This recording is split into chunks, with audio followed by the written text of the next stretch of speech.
লোকসভা ভোটের দিন ঘোষণার পর প্রথম উইকেন্ড প্রচারে বিরোধীরা কেন্দ্রে মোদী, রাজ্যে মমতা। নিশানা করা হলো দুই শাসককে।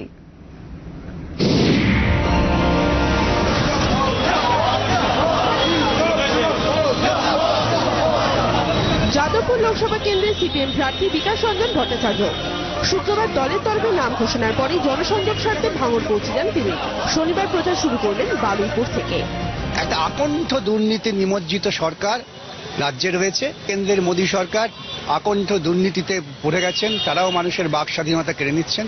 মানুষের রায়ের প্রবল সম্ভাবনা বামফ্রন্টের পক্ষে, এ ব্যাপারে আমি নিশ্চিত। বহরমপুর লোকসভা কেন্দ্রের কংগ্রেস প্রার্থী অজিত চৌধুরীও মাঠে নেমে পড়েছেন।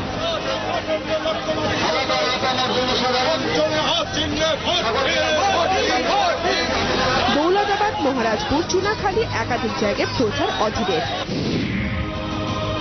নাম ঘোষণার পরই প্রচারে দমদম লোকসভা কেন্দ্রের সিপিএম প্রার্থী নেপালদেব ভট্টাচার্য।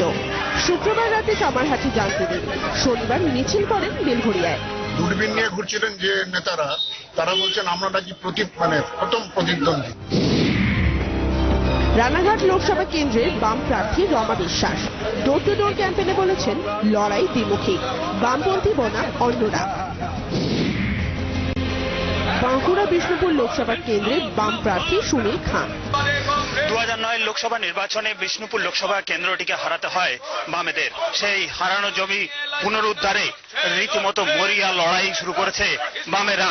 প্রচারে নেমেছে বাম প্রার্থী সুনীল খান।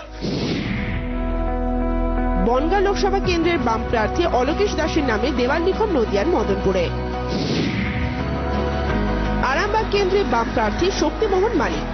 শনিবার তাঁর নামে দেওয়ালে রঙের পোচ পড়ল। কোচবিহার লোকসভা আসনে বাম প্রার্থী ফরওয়ার্ড ব্লকের গোবিন্দ রায় দেওয়ালে লিখে প্রচার শুরু করলেন তিনি।